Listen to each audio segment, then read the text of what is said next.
is Taj of the Beat. And welcome, ladies and gentlemen, boys and girls, guys, gals, and non-binary pals, to another episode of All the Above, the show that gives you an unstandardized take on education.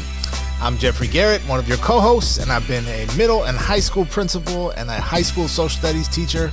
And as always, I'm joined by Manuel Rustin, your favorite teacher's favorite teacher. I'm a high school history teacher in the Los Angeles area. And this, of course, is All of the Above, your place for news and analysis of all things related to education. Jeff, man, it's good to be back. It is. We got a episode chock full of greatness. I think you used the term juicy last episode. And that's a good word. Good technical. Plump. Yeah, plump. Full and ready to burst with knowledge and ready discourse. to burst with all that. So Yes. If you are listening on the go, if you're listening to the podcast version of this episode, thank you for tuning in. Please, if you like what you're hearing, consider rating us and reviewing us, because those make a big difference. And if you're watching on YouTube, if you enjoy what you see, go ahead and hit that subscribe button, and a little thumbs up is always appreciated. Jeff, what's on the agenda for this episode? As usual, Manuel, we got a good one today, and we are going to be joined by a familiar face. Okay. Our senior middle school correspondent, Nice. The wonderful, the fantastic, the amazing Geneviève DeBose Akinnagbe, is going to be back with us here in the studio, which is great. It's been a little while since we've had her here, so we're excited to bring her back. And we're going to be getting into, I think, a really fascinating discussion. And it's about one of those terms in education that gets thrown around and used all the time. There's a lot of terms. There are a lot of those There's terms, but like it's in the same family of terms as like rigor. One of those words like we all use, and yet maybe we don't actually mean the same thing when we say it, right? And that term is engagement.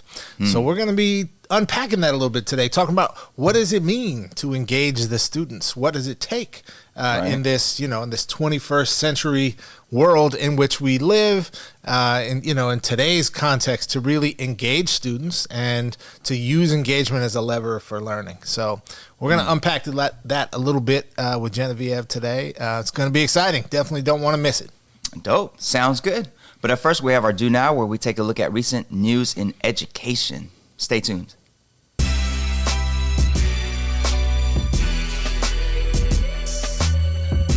All right, folks, it's time for the Do Now. Let's take a look at some headlines in education. Jeff, how are we doing the Do Now today? Well, Manuel, as all good educators know, it's important to give proper feedback to your students. Got to let them know how they're doing, what's expected, what it's going to take to get to the next level of proficiency or performance. Cool. And with that in mind, today we have a report card. Report card. Time for some grades and feedback for a few folks out there, also known as maybe telling some people about themselves. That's a good way to frame it. All right, so the first grade for today's report card, Jeff, we have an S. Do you know what S stands for? Satisfactory. I'm good. Nope. No. Not this time. No. S as in settlement. Yeah. Okay. Got you there, Jeff. Yes, I got you. You did. All right. This story was reported by a number of outlets, and we're leaning heavily on the Los Angeles Times article by Sonali Kohli. So shout out to Sonali for this story about a massive settlement in California. Well, massive, I guess, kind of depends on how you look at it. This story relates to a $53 million settlement that comes after a group of students and teachers sued the state of California in 2018 for violating its state constitutional obligation to provide all children with equal access to an education. The group included students and teachers from 3 elementary schools in Los Angeles, Stockton, and Inglewood, and they sued after really low ELA test scores, and they sued during a year when only 47% of third grade students across the state met state testing standards. Now, test scores have risen slightly since then, only slightly, and this settlement, this $53 million, is going to be spread out over 3 years to the 75 elementary schools with the poorest third grade reading scores. So this equals out to about $235,000 a year to boost reading scores, literacy scores in these 75 elementary schools. Jeff, that pretty much solves it, right? We're good to go as far as literacy and the so-called achievement gap. Yep. Next story. Fixed it. Yep. Fixed it. Done. Cool.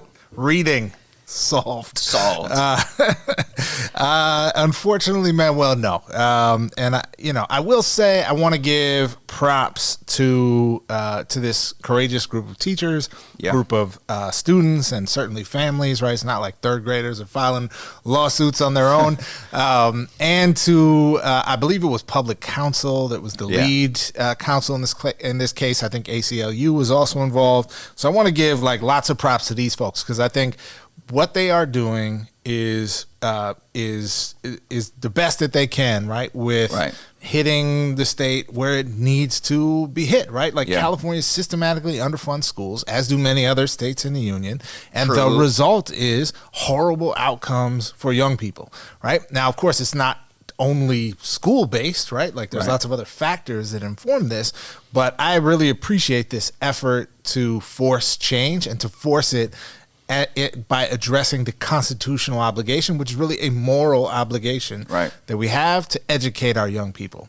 So I respect that. I appreciate that. And on the other hand, I have to say, like, there's a part of me that just gets so frustrated with all of these settlements that keep coming out every time there's a lawsuit. And I get it. You don't want to be in court for a decade and then you might lose and, you might sort of like never get anything, right? Justice delayed is justice denied, so to speak. But at the same time, I'm like, what? So we're for 3 years, we're going to give a little over $200,000 to these 75 schools. Now, at an elementary school in California, $200,000 is not a small chunk of change, right? So they can get maybe a literacy coach, maybe some supplies and resources. Maybe they can get 2 positions for 3 years out of this. And then what? Like stuff is just magically... Well, it'll be solved by then. It'll be solved. All the kids will be reading. Everything that was broken is now fixed, right? And I'm like, it frustrates me to no end that we keep getting these just frankly stupid 3-year settlements. There's probably been 10 of these on major issues in the 6 short years that I've lived in California. And I'm like, we're not addressing the structural challenges here. These resources are important. They're going to help. They're probably going to make some difference. But we also know that the schools that are struggling the most, a 3-year investment is not really enough time to see major change, nor is it enough time to expect that any change that does happen is going to be sustained. So there's a part of me that loves this, and there's a part of me that's like, here we go again. If we're talking about reading scores across the state, then this $53 million is likely a drop in the bucket, really, when you're looking at the challenges that we face regarding funding across the state, across communities, especially communities with the most challenged populations or marginalized populations in terms of all the factors that go into something like a reading test score, all the many litany of things related to various factors within the community, within the schools, and teacher turnover and all those things. One thing I do like about the way this settlement is drawn up is that the schools, it's not just that the schools are just going to be given this chunk of change and they could figure out what to do with it.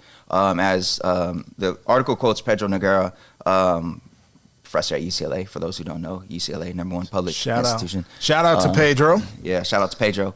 And he points out that, it's important not to just throw money at schools that are so-called failing or underperforming because they may not have the capacity to know what to do with it to get the best bang for the buck, so to speak. That's not a direct quote. I'm paraphrasing here. But the settlement for schools who are receiving this money, they have to do a community study. When I say community study, they have to invite members of the community, parents, and others to look at what's causing the low test scores in the school in the first place, and then design an approach, and then have some kind of progress check on that approach to see that the needles being moved. So it's sort of similar to like an action research style of like this identify the problem, this investigate it, this come up with some possible solutions. And the money could be used on, as you said, literacy coaches. It could be used on a number of other things that they think might work. But 3 years is not enough to really move anything, especially if you're looking at test scores as like the indicator of whether or not something worked or not. So it's definitely not enough, and it is one of many suits, as you mentioned, where the effort to bring educational justice to our schools is being fought in the courts versus trying to make new policies, because this is one place where, courts are one place where perhaps you could get more accomplished or more done than waiting for legislators. But it's one of those stories that's like, It's good, I guess. It's good, I guess, and I want to give these folks props. But here's the thing, Manuel. We already know why these schools have low reading scores. We do know that. I'm going to tell you right now, and this is the same case for every school across the entire United States of America that's got single-digit levels of proficiency on the state ELA exam, right? And got almost no kids reading on grade level. Here we go. There is deep poverty in the community. True. There's deep instability in the community, whether that's immigration and migration, whether that's homelessness and displacement, all kinds of economic stress, right? But like families are hurting, right? True. There is toxic environmental stuff happening, whether that's pollution and recycling plants across the street from the school like we see in Watts, or whether that's, just like fumes from the farm that we see up in like Bakersfield or whatever, right? We have ineffective teaching happening in the classroom, whether that's young teachers who are not very experienced, whether that's long-term subs and vacancies that can't be filled, or whether that's frankly folks that just don't have the skill set yet to do an effective job in the classroom. Those are the things that are happening. Those are the things that are happening everywhere. And next to that, you have systematic underfunding of these schools. So if we're not prepared to fix those things, as much as this is great, this $235,000 a year is like by itself not going to be enough, right? And then we're going to get the naysayers that are like, well, we threw some money at the problem and it didn't work. I'm like, the thing that does give me hope about this lawsuit is I think it's one step towards raising the costs of the separate and unequal school system that we have in this country. So in a certain sense, I think we got to go back to Plessy. Because that's where we are. Yeah. Right. Separate and equal is the law in this country now. So we need to actually make the cost of equal felt to those in power. Right. So, okay, we want separate, segregated schools. Cool. We're going to need 3 times the resources for schools in the hood that are struggling with these issues, for rural schools that are struggling with these issues, 3, 4, 5 times the resources in order to compensate for the separate part of things. And if you want to pay that much, okay, then I guess we'll have separate and equal schools, right? It's not ideal, but it's where we are. So you don't sound happy about this at all, Jeff. Man, I'm bitter. I'm angry. Yeah, man. I mean, I wasn't happy at the number at all, but it's... But I do want to say shout out to public counsel, shout out to these children and teachers. After all that. I know, it's a mixed emotional feeling. Like, I respect what they're doing. I'm pissed that we can't just fix this problem on a bigger level. True. All right, let's move on to the next grade. So that was a F, not an F. That was an S for settlement, and I think we have concluded Freudian slip that is a closer to a S for satisfactory, maybe a S minus, perhaps. All right, next grade, Jeff. All right, next up, here we go. Manuel, this one's a little bit complicated because it's either an A or an F. I don't know how that really makes sense, but I think when you hear it, it'll make sense, depending on how you look at this situation. Okay. It could be an A, it could be an F. So here we go. This is coming from some good reporting done out of the Texas Tribune by Naomi Andu, and it involves the story of Stacy Bailey. Stacy is an art teacher who was placed on leave after revealing that she was engaged to a woman.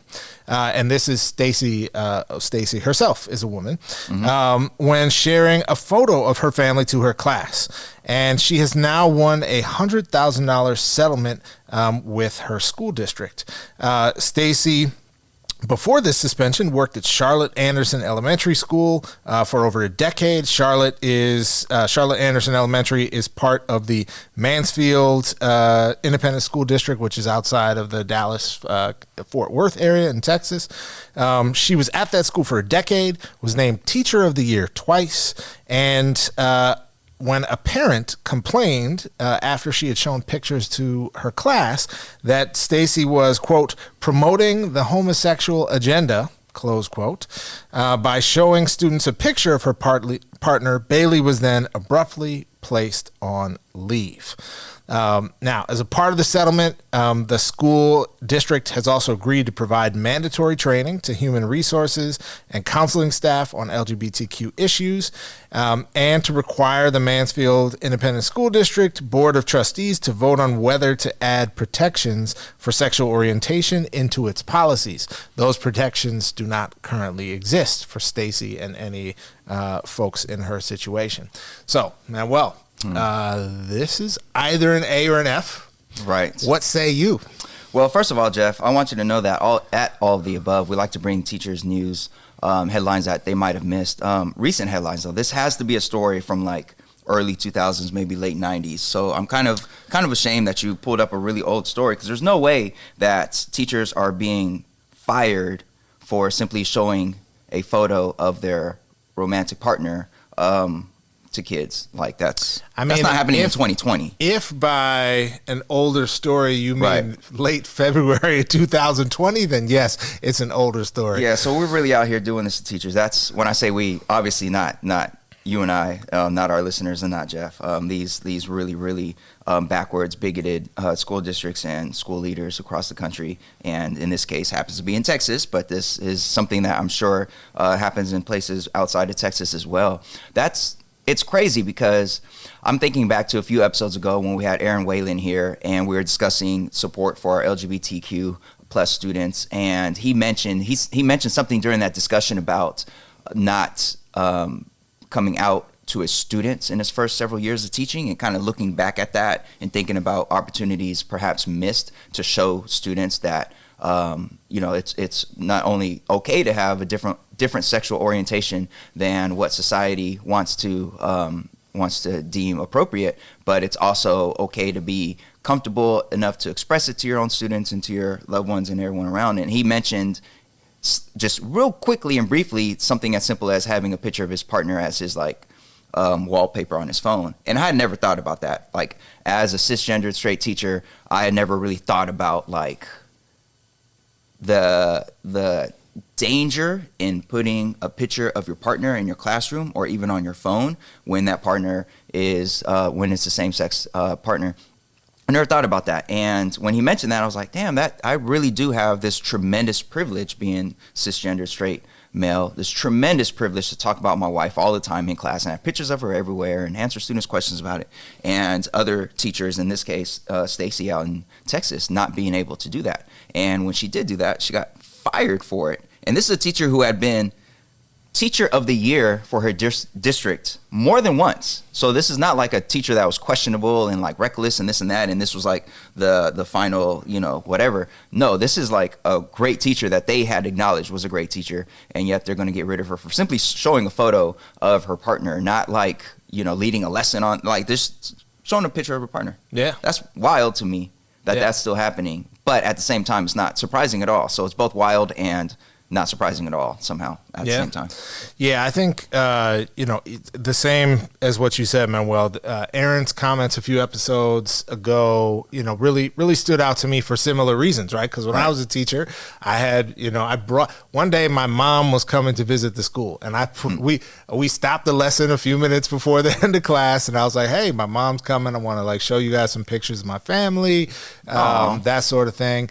And, and it's also, so in addition to just the freedom to do that, to present yourself to your students and not have to hide things, it's also like a really good moment of connection and relationship building with your class. Yeah, absolutely. Because they get, this, this is who who you are as a full person, right? And look how many, you have so many brothers and sisters. And, in my family, we're a diverse family, right? My mom is white, my dad is black. I have siblings of different skin colors. So your family's so diverse. It's interesting.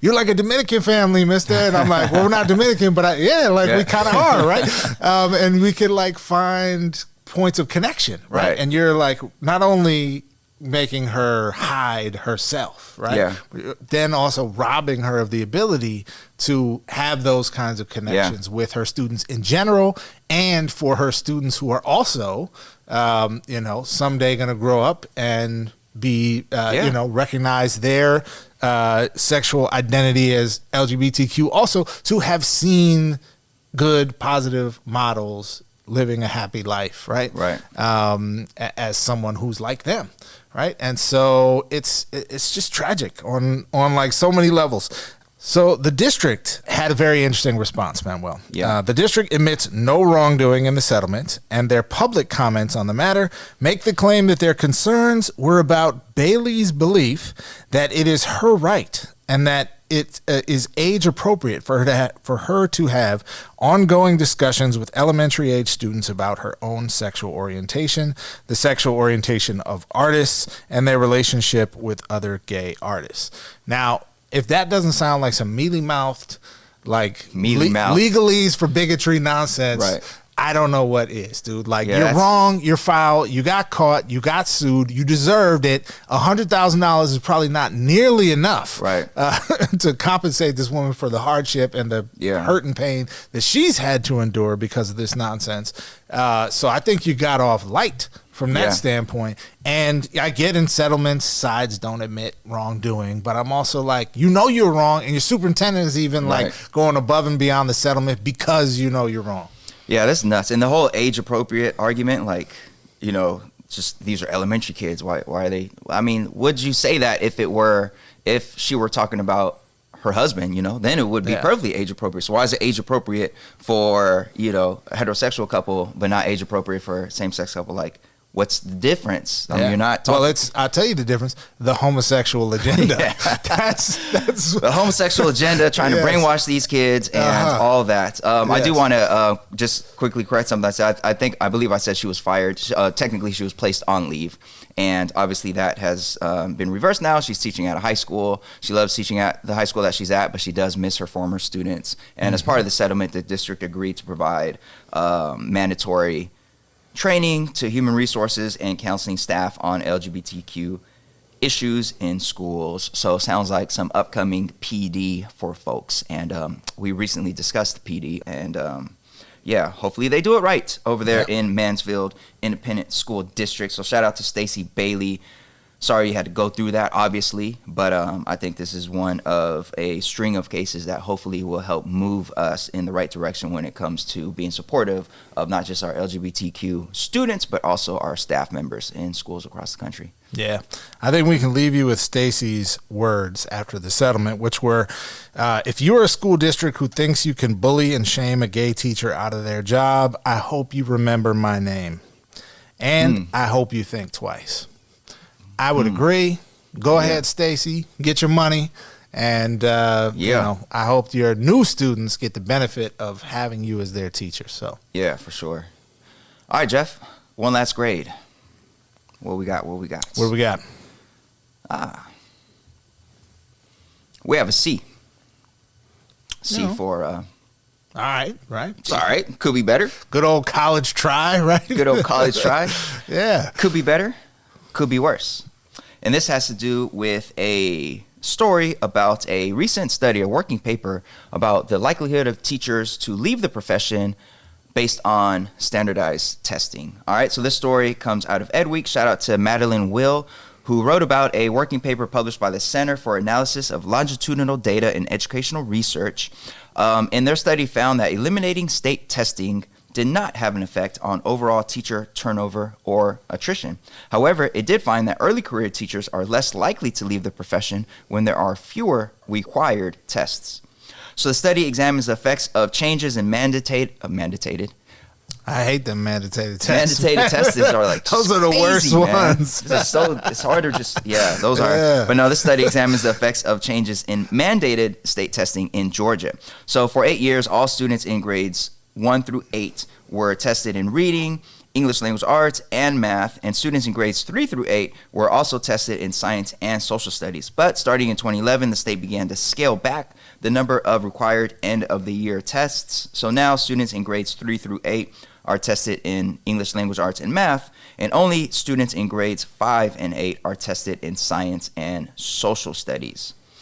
So, Jeff, it looks like this change, using this change to state testing in Georgia, these researchers were able to take a look at the likelihood of teachers to either leave the classroom or request different grade levels based on whether or not testing was happening there. They didn't really find that the testing had a big role to play in teachers leaving the classroom. So tell us, what are your thoughts about the results of this? For a long time, there's been this discussion about teachers being burnt out and leaving the profession largely because of the high stakes nature of standardized tests. And this study shows that maybe that's not quite the case. Yeah. So I have to be honest and say I was a little bit surprised that they found so such minimal correlation between teachers leaving and and serious reductions in standardized testing. Not because those are factors that like have a one-to-one correlation, but just my assumption would have been that a reduction in state testing also comes with other sort of environmental factors in the job that maybe make it a little more sustainable. So that was a little bit surprising to me. But at the same time, this data point actually correlates with some other pretty striking data that we have. So the Phi Delta Kappa does a national poll of teachers. And in their 2019 poll, it showed that while more than half of teachers said they would vote to strike for more say in school standards, testing, and curriculum, only 1% of teachers pointed to testing requirements as a reason they have considered for leaving the profession. So I think that, to me, that's actually interesting, right? Yeah. That like people might have frustrations about the sort of like regimes of testing that come and go, right? But on another level, like that's not actually what's driving people's movement, out of the profession. And so on a certain level, that I'm pleased to hear that. Maybe a little bit surprised that those numbers are so stark that way, but also feel like it, testing exists in this kind of like milieu of stuff that makes the job tough, right? Yeah. And it's just kind of like one part of it. And I don't know that there's maybe any one part that, like, if you just remove it by itself, is going to move the needle a whole lot in one direction or another. Right. Yeah, I agree. I was a bit surprised by this, but testing is but one piece of the overall puzzle of the various challenges that teachers face, particularly in the era of high-stakes accountability and all that. So the researchers specifically looked at changes in mobility over time in grades and subjects that discontinued testing with grades and subjects that always tested. And they found that the removal of these tests really had no effect on the likelihood of teachers changing schools within a district or moving between districts or quitting altogether. But there was the exception of teachers who were within their first 5 years of teaching. And this study found that those newer teachers were less likely to leave the profession when there were fewer testing requirements. The gaps were small, but still relatively significant. My thing about the study is it looks like they looked at the time when there was a heavy testing through all these grades and all these subjects to now testing is still there in every grade for ELA and math. But as far as science and social studies, those are only during grade 5 and 8. Well, every grade except, so Georgia doing some crazy stuff, because this I actually wasn't that familiar with. They were testing in ELA and math in 1st through 8th grades. In most states, they go 3 through 8 every grade. And so, but if I'm a 3rd, 4th, 5th, 6th grade, 7th grade, 8th grade teacher, I'm really looking at a slight reduction in testing with regards to science and social studies in certain years, but not like teachers who are working under this realm of high stakes testing versus teachers who have the freedom to not think about testing at all. You know what I'm saying? Like, right. Yeah. So it's different than the situation in high school where if you're like a, Spanish teacher, I mean, maybe you have AP Spanish, but that's kind of a whole different ball game of testing, right? You have no state exam in most states that that has that type of accountability structure attached to it. But if you think about this from the elementary teacher's lens, right, where you're teaching all of those subjects, if you go from having 4 tested subjects to having 2 tested subjects, that's a pretty significant decline, definitely a decline. But I guess I'd be more curious to see how this plays out in schools or districts and states where there simply is a high stakes test of whatever kind that the teacher is expected to move numbers on versus a teacher teaching in a context where that just doesn't exist, and comparing what the differences are with their overall experience, because less testing for sure I would think would be better for these teachers. However, they're still testing. They're still working within a school or within a district where the numbers are being reported and the numbers count for something. And to me, I mean, again, it's not super surprising, I guess, that lowering the amount of testing doesn't make a radical change in teacher turnover or teacher movement. But I don't know. I think it underplays the extent to which testing does weigh on teachers as part of the overall comprehensive conglomeration of things that like make teaching very, very, very difficult. Yeah, I mean, yes, and The data is what the data is, right? Like it's interesting. I reject the data, Jeff. I reject it. Yes. Fake news? Fake news. Okay. Alternative facts. Alternative facts, yes. Jeff. Okay. Oh, man. We live in crazy times. We do. Well, we really I don't know do. what to say about it. It's just, yeah. You got to laugh, otherwise you'd cry. Indeed. You can do both, though. You can do both. You can. We That's are complex true. individuals. That's true. It's all right to cry. It is. Yes. I don't know. Anything else that you want to say about this particular study? I think we hit it. Interesting case, gives us a lot to think about, I think. As a history teacher, as the history teacher here, I know you're formerly a history teacher, but in terms of currently teaching history, I'm concerned about what history at all is being taught anymore in those grades where history is not being tested. Because like you said, elementary teacher, if they're being tested in all these subjects, that's a lot of things to cover. If you say, this year you don't have to worry about history or science, I could only imagine many teachers are cutting back the amount of time they spend on history or science to make space for the subjects that do get tested. That is 100% real. Yeah. That also sounds like an argument for expanded state testing. Did I just hear that out of the mouth of Manuel? That is not what you heard. Because you're saying you want more testing so that people have the incentive to teach? I'm saying if they didn't have to worry about any testing, they could put together, with support, comprehensive curriculum that covers all of these areas and builds students up for a very strong background in all these subjects. So you're a radical leftist liberal communist. That's what you said. Is that what you meant? I guess so. Okay. All that. Why do you hate freedom, Manuel? Well, the thing about freedom, Jeff, is that things are never quite free for those on the margins. They never have been. So. All right. I think we're done here, Jeff. We're done for this. Yes, we are. All right, folks. You're a communist. Alternative facts. It's all that. Whatever. All that. Yes. Folks, let us know what you think about any of these stories. Drop a comment below if you're watching this online. And if you're listening on the go, next time you have a moment, head over to aotashow.com to get links to all these stories and to the video versions of this episode so you could drop your comments below and let us know what you think. All right, but up next we have our seminar. We're going to bring in our senior middle school correspondent to discuss the umbrella term of student engagement. All right, stay tuned.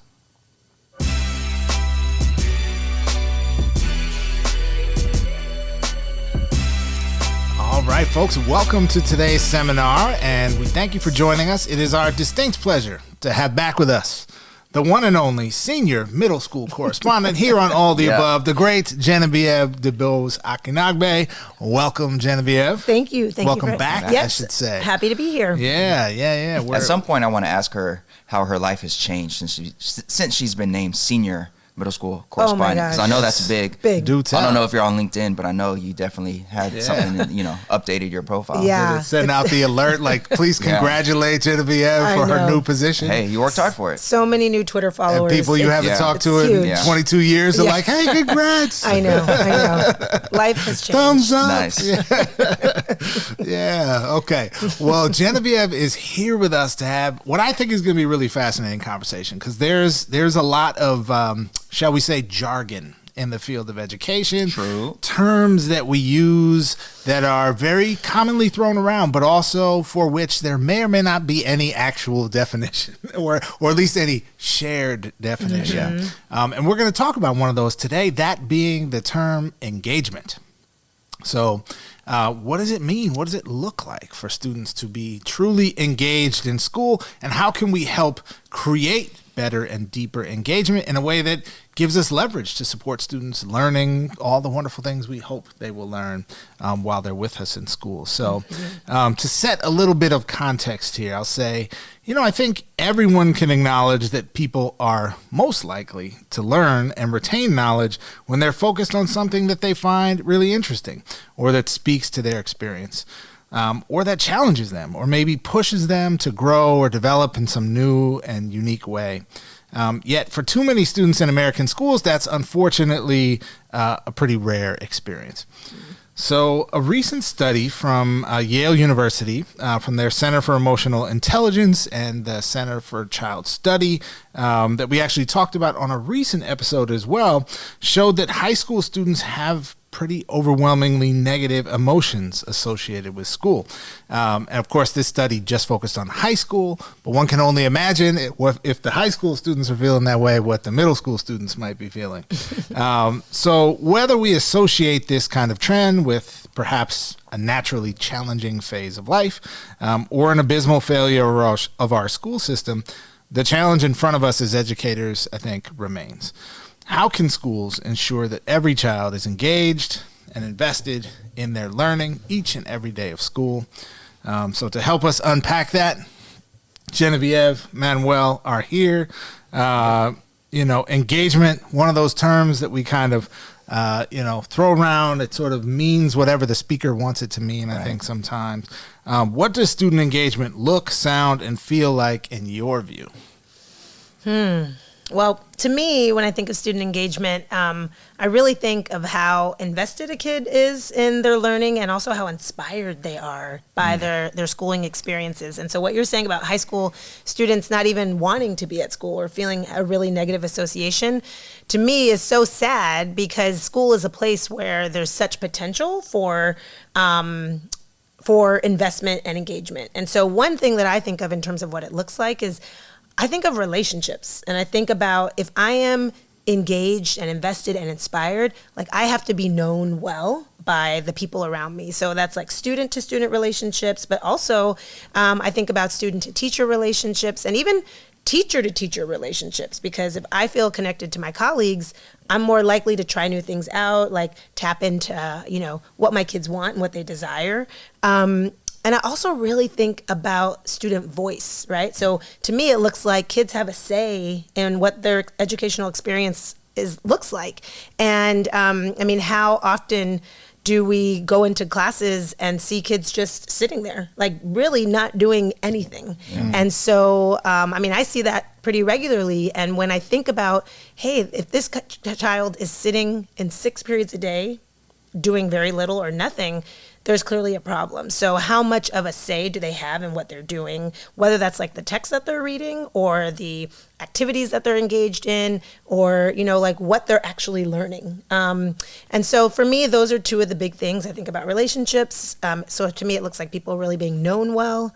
And then I also think about how much as a student do I have a say in what's happening, right? And one of I think I may have talked about this on a previous episode, but I used to give my students these anonymous Friday feedback forms, right, where, it was a great way for me to get a pulse of what they thought. I'm remembering this is the one where you were like, what's working in class? Nothing. Exactly. What could be better? Everything. Exactly. Yes, it was horrible. But that's one way to tap into hearing from students, right? And it could just be a space where kids get to share or they get to plan with you. But how much do they have a say, right? And what's happening? So those are two of the things that I think about.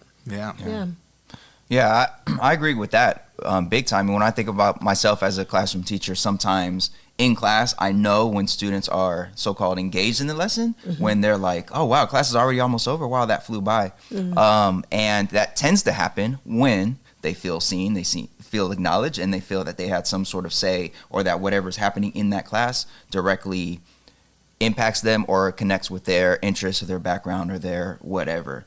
I know, so I teach on a 90-minute block, and when I transitioned from a school that taught on the traditional 53-minute periods to 90-minute blocks, engagement became an even bigger, I guess, challenge for me, because it's like an hour and a half with teenagers is, well, hour and a half with anybody really, but teenagers specifically. And lots of things. I like that little asterisk there, because let's be real, an hour and a half with anybody can be a struggle. For sure. And I really had to double down on my focus on keeping students engaged and delivering content or delivering experiences in class that they felt were worth their time and that they felt had importance to them in one way or another. And going into any person's classroom, I think some people, they'll walk into a class and think the students are engaged if they see every student or most students doing whatever work, whatever assignment is being delivered. But I think that's one of the areas where we kind of have a disagreement about what engagement means across our system, because to me that's like mindless. It could be mindless busy work, and you walk in and it looks like everybody's quiet, everyone's at their desk doing something, and wow, these students are all engaged, no one's like taking a nap in the back, but they might not be intellectually engaged, they might not be engaged in any kind of sense of like actually caring about what's happening. So engagement for me, like you said, it's students feeling that they are seen, that they're part of it, that they have been heard. And a quick way for me to know that that's happening is when students are enjoying themselves and just like shocked that class is already over, and asking about when we'll do this again, or what are we doing tomorrow, or what have you. Yeah. I mean, to me, I think the ideas that you both shared, of course, really, really resonate. I also think about like, you know, and this is kind of a bigger conversation. Maybe we'll have to have you back, Geneviève, to talk about as well, right? But like, what has happened to what school is over the last, say, 20 years, right? So, sort of the post No Child Left Behind era, the narrowing of the curriculum, you know, and a lot of people sort of blame that on testing or standards. Right. And there's some truth to that, but also, you know, there's another story too. But I think about like, what do I really remember from school in my, you know, in my upbringing, right? And it's not the standards that I was taught, right? It's not the, you know, the times I was successful on the test. I could not tell you. I mean, maybe a couple of AP exams or whatever I like kind of remember because it was such an intense experience. But I don't remember what any of the chapter tests in any class I ever took had to say, really. Yeah. I remember the connection I had with teachers. I remember the cool stuff we did in class. I remember, you know, the field trips we went on to certain places, the times where I got to be actively involved, right? The times when I got to like combine the little piece of sodium with the water and watch it kind of bubble and spark or whatever in chemistry class. And, you know, the times where we got to like grow plants in fourth grade, you know, and those sorts of things. The times where we got to create a little environment in the aquarium for the anoles to live in, like, and I also remember some of the content that came with that, but like it was exciting, interesting, hands-on stuff, right? It was not the great lecture that my teacher delivered one day that was very inspired, right? It's the relationships, the connection, and the hands-on cool experiences that then bring you into the content, right? And I, you know, I worry that like we maybe have lost sight of the importance of that today, or at least to some extent that like incentive structures we put in place push us away from thinking about how do we create those experiences to thinking about like, well, what's the objective? What's the standard? What's the, you know, what's the skill? And I'm not anti those things, but we are going to be more effective, I think, at getting to those things if we're thinking about like what's the rich experience kids are going to have as well. Can I add a little something to that? Which just, you make me think about like the why, like the purpose, right? I feel like that's a key part to engagement as well. Like, is a teacher saying like why we're doing this, or does a kid know why, right? Do they determine for themselves? And it's like, I think about some of my sixth graders when I was teaching in Oakland, you know, and like, you know, they had to write an argumentative essay, like, okay, great. Like, but why do you need to learn to write an argumentative essay? For what purpose? And we had a lot of students in that group of kids that year that were really impacted by incarceration, and whether they had, you know, parents who were incarcerated or community or family members. And so we did a lot of work and awesome organizing with like people from outside, from the Ella Baker Center for Human Rights. 2 lawyers would come in and talk with our students, and then, you know, they had the opportunity to write these argumentative letters to their respective representatives, and we went to Sacramento to deliver them. And so there was like a real purpose in doing it. And for me, that's a big part of engagement as well, is what's the why, right? Like, does a kid know why they're doing something? And if they don't, they're far more likely to be disengaged, you know? Yeah.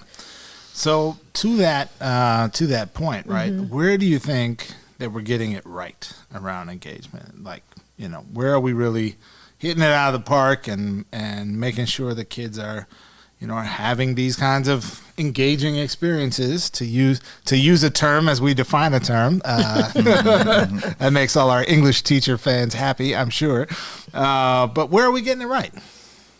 That's a good question. I had a hard time with this question as I'm thinking about it, and because I feel like I can think about individual teachers, or some schools. I had the honor of working at a school in Oakland that was an expeditionary learning school. And so kids were doing all of these, and not expeditionary learning as it is in the new kind of Common Core way, like with Engage NY resources, but really kids actually going out to do work in the field. And so we had, a group of 6th graders that were collecting water samples from Lake Merritt and testing the water quality and doing this whole, this whole science unit around the water quality in this lake right next to, in our city, and then they made these door hangers that they went and put around people's community, people's homes, just to, share the information that they were learning. So they had this authentic purpose.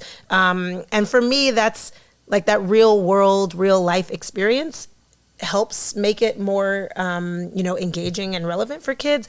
But I honestly had a hard time thinking about a lot of examples of where this is happening beyond individual teachers that I know or have seen. Mm-hmm. Yeah. I think by and large, it's definitely hit and miss. It's hit and miss in my classroom. In a particular period, it could be hit or miss.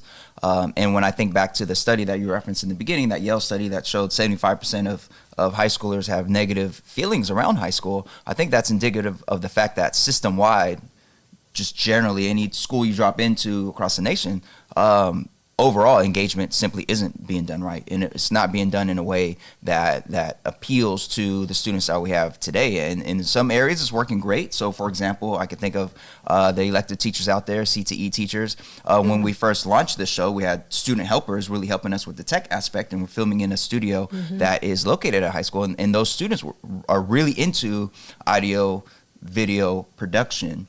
And for them, that particular content area, that particular course or set of courses that they've been in, super engaged in those courses. But they are a handful of students out of a class of 30, 35, and not every student is into that sort of stuff. So having all be engaged in something like that, it's that continues to be a challenge, I know, for a lot of elective teachers out there, trying to engage students who might not be particularly interested in that, whatever that actual content area might be.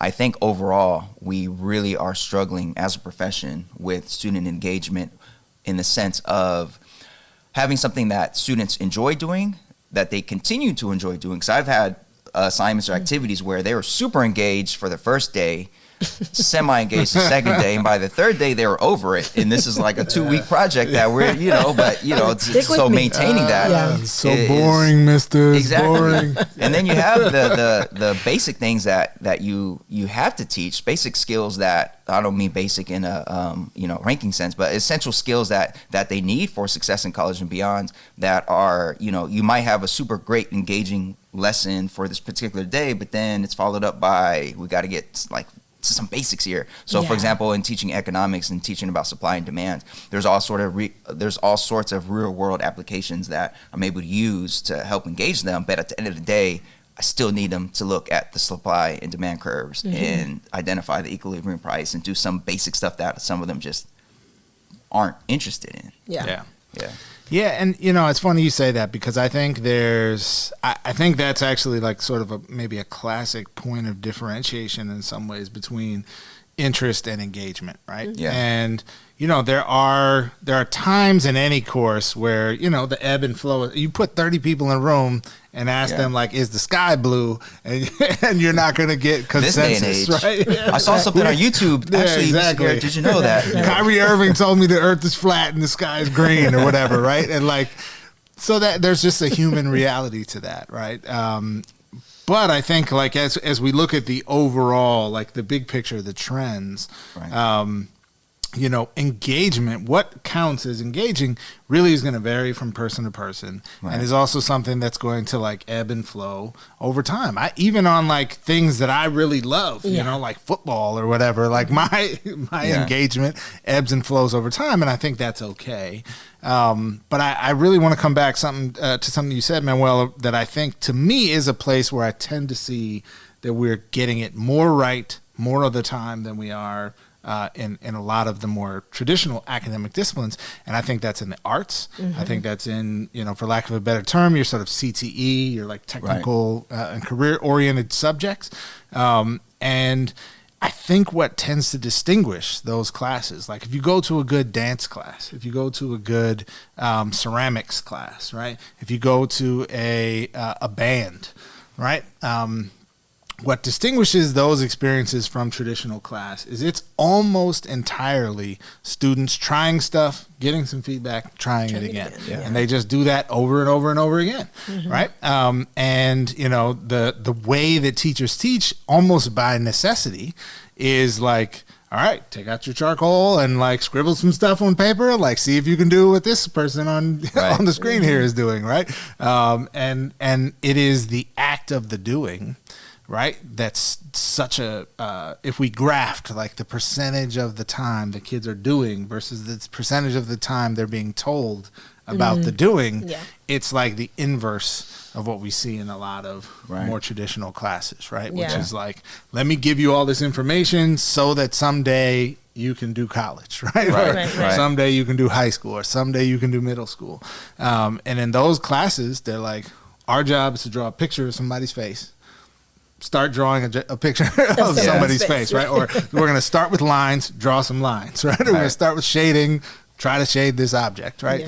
And it's just such a, I think there's actually a lot for us to learn in the more traditional core subjects from that mode of instruction, right? And of course it's different, like in a lot of the doing we want kids to do in history and English requires enough knowledge to be able to do something interesting, right?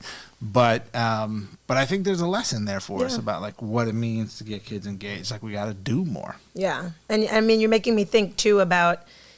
I keep thinking about Zaretta Hammond's work in culturally responsive teaching and the brain, and how it's really about like essentially kids getting smarter, right? And us knowing that for kids, when you feel like you've learned something, like you feel a sense of pride and excitement about that. And she frames it in this way around like with looking at like brain science and thinking about, you got to ignite the brain, like, and that's like through some kind of music or any way to like just get you with me.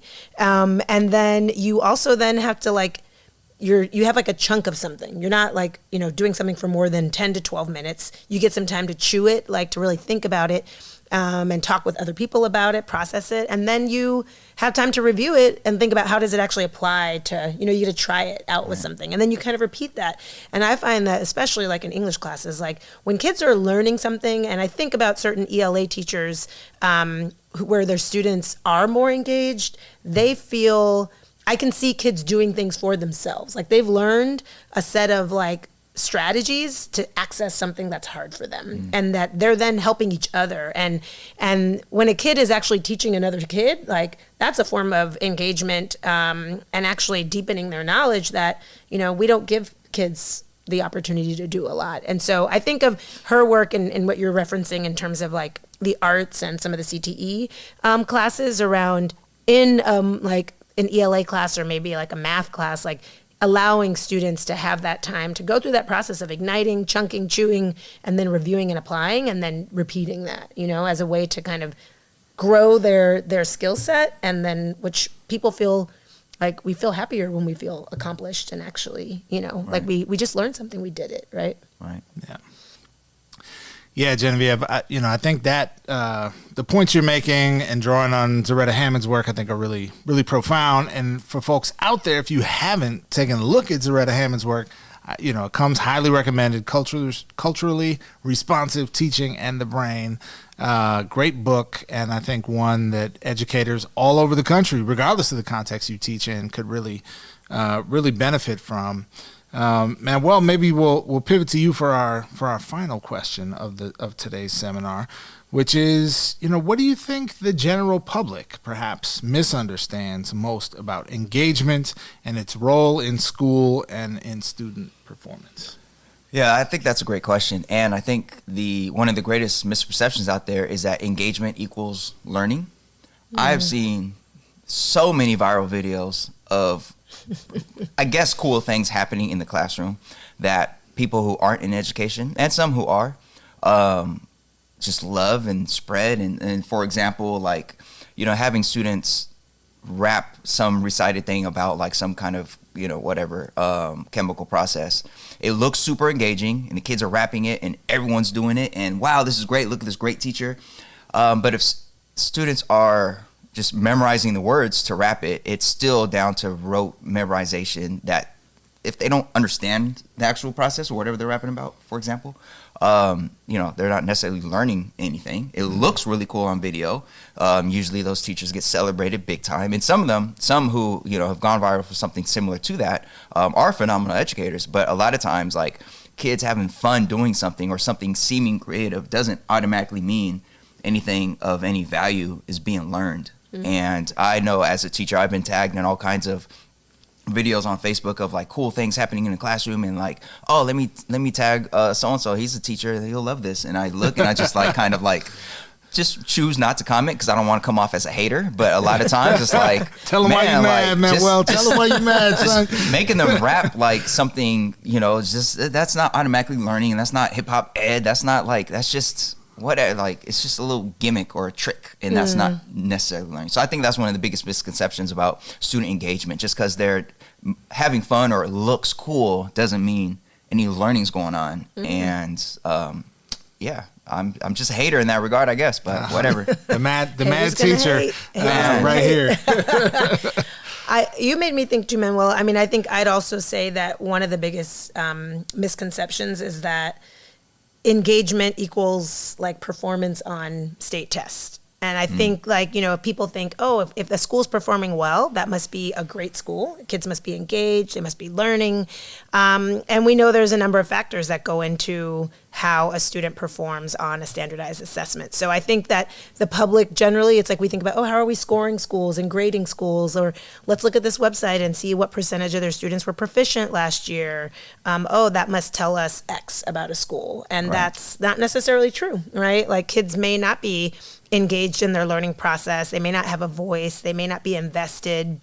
They may not be known well, but they may just come from a community where they are reading and writing at or above grade level, and that's just who they are or what they've been exposed to. So, so I think that that's another thing to be wary of.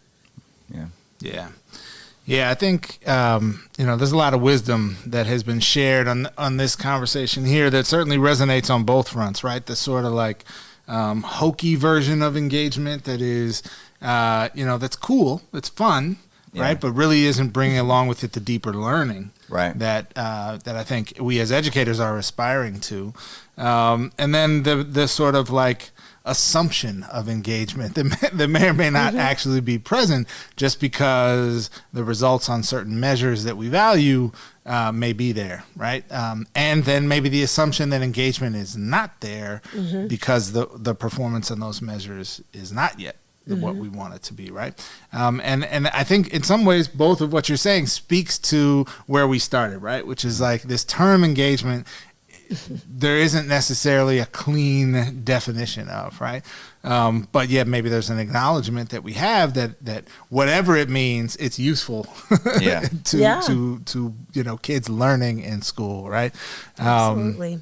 So you know, I want to thank Geneviève, senior middle school correspondent, for being back with us today. It's a pleasure as always, drawing upon your wisdom and experience.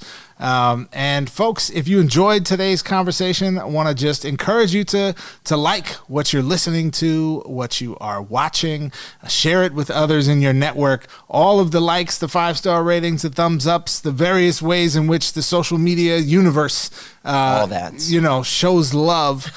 We could use a little more of that love, and we appreciate you for doing so. And as always, you can find all of our content at aotashow.com. That's our website. Everything's there. It's the home of it all. So come check it out. And thanks for joining us today. And next up is today's Class Dismissed. Yep.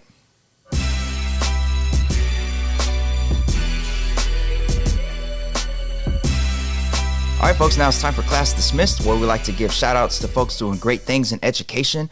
And although Black History Month has officially ended, we know, like you know, that Black History Month really exists 365 days a year, or 366 this year. That's Jeff. right. 29 days. Black history is American history and worldwide history. And Jeff, we have another shout out to give related to Black History Month. What we got? Yeah, man. Well, I think, in honor of February 29th and our little bit of temporal reparations, we're going to give a shout out to just a wonderful teacher out there who made some waves online and social media with just a cool classroom effort she undertook to help celebrate Black History Month with her students who are also overwhelmingly Black. So this shout out is to Latoya McGriff, who is a first grade teacher in Suffolk, Virginia. And she took it upon herself to dress up each day of the month as a different notable figure from Black history. And what I really appreciated actually about what she did is part of it was some of the a little more famous or big name folks or people who represented certain big name groups that you might have heard of. So she dressed up as like one of the Tuskegee Airmen, for example, and Arthur Ashe, with her cool tennis outfit, and Ella Fitzgerald. But she also dressed up as some local Virginia folks who most people nationally probably haven't heard of, but are important Black people in their local context, right? She also dressed up one day as Henrietta Lacks, who has become a little more well known lately because she was a person whose cells were taken and are still being used in medical research because of a unique property of reproduction that they had. So I think just a cool way to look at all the different ways that Black folks have helped contribute to Virginia and to America, and helped enrich our society and our world. So shout out to Miss McGriff. Yeah, that's super dope. Yeah, in Suffolk, Virginia. Keep doing your thing, and we see you. We appreciate you. I actually have 3 things about that, Jeff. I know we're closing out this episode, but number 1, that's a lot of different outfits. Yeah, it was a lot. There's a lot going on. She's been planning that for a while. Many wardrobe changes. Yes, many. Number 2, you mentioned Arthur Ashe as one of the folks that she dressed up as. Do you know what university Arthur Ashe went to? I couldn't tell you, man. Well, why don't you tell us? Well, he actually went to the #1 public university in the world, UCLA. Okay. Yeah, I just want to put that out there. Something else. Nah. Okay. But he's from Richmond, Virginia. Shout out to my Richmond folks. And number 3, I have a colleague here who dressed up as Jimi Hendrix as one of our. We had a Spirit Week thing going on, and that colleague happens to be white and happens to be a woman, and Jimi Hendrix is Black, and Jimi Hendrix is male, and she pulled it off. And you know what? She didn't have to reach for the makeup or any of that. The burnt cork going. She did not. So it turns out for any of our listeners who are concerned about ever dressing up as somebody who isn't white, you could totally do that with the clothing, with the arrangements, without having to reach for. You mean you don't need blackface? You actually don't. Wow. Can you? Okay. Yeah. Yes. Wild. Well, Black History Month is also a good time to learn that, folks. Indeed. So. Indeed. Yes. All right, folks. Thank you for tuning in to today's episode. We've had a blast, and we hope to have you join us again next time. If you haven't already, please hit that subscribe button, rate us, review us, all that good stuff, because that makes a big difference for us, and we truly appreciate it. All right. So we'll catch you next time.